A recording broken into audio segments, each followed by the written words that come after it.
When it comes to gut-wrenching dread, many people immediately think of receiving that harrowing call from home, informing them of a gravely ill parent or a tragic accident.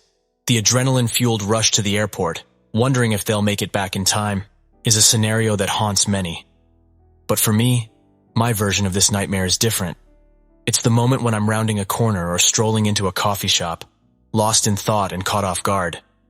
Suddenly, I bump into someone from my past. At first, there's a glimmer of recognition and a half smile, but it quickly fades. I can see it in their eyes, the flicker of awareness that they know who I am and what I've done. In that moment, I'm not ready for the confrontation, and my response is always the same: deny everything, especially who I am. This nightmare scenario is all too real for me, as I was once forced to flee my home and start a new life in a new city, under a new name. It all started with a court hearing. My parents bundled me into the car afterward, and I didn't have time to change out of my borrowed suit, which was too big for me. I didn't get a chance to say goodbye to my friends, who stood in an untidy huddle down the back, speaking in low murmurs. A couple of them glanced over, then quickly looked away. Shawnee nodded at me, a gesture that was more formal than our usual banter, and then returned to the group. It was the other boys' turned backs that cut me the deepest, though. The parents of the boy who died shuffled out the door, surrounded by relatives and neighbors and his two younger brothers, who held them together. Ireland was too small for me after that, and London was too close. Because I was still a minor, my dad's cousin in Queens offered me a room. My parents put me on a flight and told me to use my middle name, and that was it. My old life was over, and a new one was just beginning. During the first year, Tanya had written to me a few times, but only through my parents' address. They had made me promise not to share my new address with anyone and to stay off social media. At first, I thought they were overreacting. However, one day I stumbled upon an online blog that contained death threats. The threats were so violent and visceral that the capitalized words from the blog haunted me even after I closed my eyes for weeks. Eventually, Tanya's letters grew more infrequent, and they became shorter and shorter until they stopped altogether. I stopped being in contact with anyone else.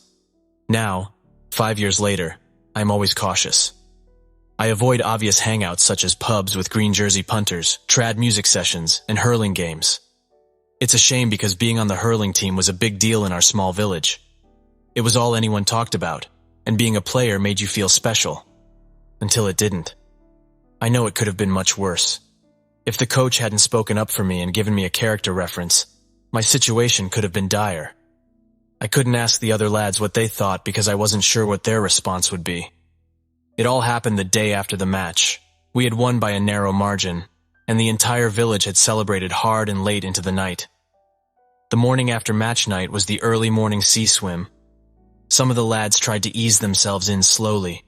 They would wade in from the beach with its high, brackish tang that caught the back of their throats. They would carefully step around the sharp-edged rocks that were slimed with seaweed and broken shells. They would yelp and shriek in the shallows as the tide curled over their feet and encircled their ankles. Finally, when the water was deep enough to swim, they would go further out. From the moment I woke up, I craved the shock of it. I wanted to feel the gasp of air leaving my body as I plunged into the icy depths. I yearned for the chill to seep into my bones, cutting away the doom-laden fug that had settled over me after a night of drinking. But even as I dried myself off on the rocky shoreline, the bad feeling lingered, leaving me apprehensive and jangled with nerves. I knew I had to do something about it. Shawnee and James agreed, assuring me that it wasn't on for him to chat up Tanya like that. After all, she was my girl. Every time I thought of her, with her whip-smart wit and beauty that rivaled the morning sun, my heart leaped in my chest. That second night, we started off in Keogh's, with Decky getting the first round in. Pints arrived on our table from one of the regulars, who came over and pumped our hands hard, telling us we were the best team ever. James got the next round and someone else got shots, and by the time Tanya and her friends arrived, the table was already covered with drinks. She came over and sat on my lap for a while, her arms slung around my neck. Meanwhile, Shawnee was busy chatting up her friend Anna, who was rolling her eyes at something he said. He winked over her head at Dan. The trad band started up, and some of the older regulars shushed us. We stumbled out the door, heads low, quick as we could, with me holding Tanya's hand. We made our way into Fitzy's, which was already heaving. There was no chance of getting a table, so we pushed through to a space near the bar and ordered another round with whiskey chasers. The heat in the bar was intense, with the hoppy smell of Guinness and traces of cigarette smoke from the open door curling into the air. A trickle of sweat ran down my back and my head pounded. I glanced over at Tanya and saw her talking to that fella again, laughing and staring into his eyes. His hand briefly squeezed her arm, sending a jolt of anger through me. As I stood there, my emotions were as frigid as ice. I knew I had to have a conversation with him to make it clear that his behavior was not acceptable. I tried to saunter over to him in a relaxed manner, but I was aware that my gait was uneven. The words I spoke to him are a blur in my memory. Despite my efforts to recall them, they remain elusive. The last thing I can remember is walking towards the pub's door, with the colorful stained glass panels shimmering in the dim light. Then, I felt the biting coldness of the outside air. I have no recollection of how long I was out there before Shawnee and James ran over to me. When we later appeared in court, Shawnee claimed that he saw me stagger over to the man and deliver a single punch. Perhaps here in New York, with its ethos of anonymity and new beginnings, I would be given another chance. But then, my eyes were drawn to a tall man who was entering my workplace.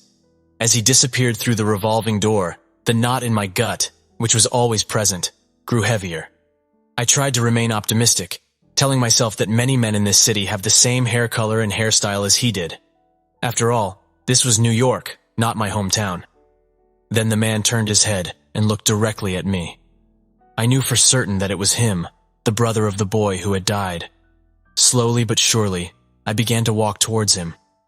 In this captivating tale, we follow the journey of a young man who, after a life-altering event, is forced to leave his small Irish hometown and start anew in the bustling city of New York. With a unique blend of introspection and suspense, the story unravels the protagonist's struggle with past demons, unforeseen encounters, and the gripping fear of being discovered. As the protagonist navigates life in a new city, he grapples with the loss of his old life and the memories that continue to haunt him. Through vivid descriptions of his surroundings and relationships, the author immerses us in the character's complex emotional landscape, evoking a deep sense of empathy and curiosity about the truth behind his story. This intriguing narrative is rich with details of the protagonist's previous life in Ireland, including his passion for hurling, friendships, and love interests. We're offered glimpses of his tight-knit community and the events that led to his departure, keeping us on the edge of our seats as we piece together the puzzle. Meanwhile, life in New York presents its own challenges and opportunities for reinvention.